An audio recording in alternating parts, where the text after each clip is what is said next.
Magandang araw mga kagabay. Ngayon po ay December 4, 2024, araw po ng Miyerkules, araw ng ating debosyon sa ating mahal na ina ng laging saklolo.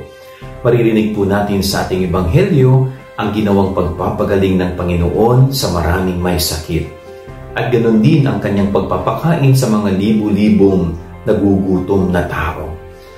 Itong ginawa po ng Panginoon na ito ay talagang kahanga-hanga at ito po ay nagpapakita ng kapangyarihan at kakayanan ng Diyos na gawin ang mga mabubuti para sa ikabubuti nating mga tao. Ang tanging na gusto lamang ng Panginoon ay ilagay natin ang ating malalim na pananampalataya sa Kanya. Ang gusto lamang ng Panginoon ay magtiwala tayo sa Kanyang kakayanan.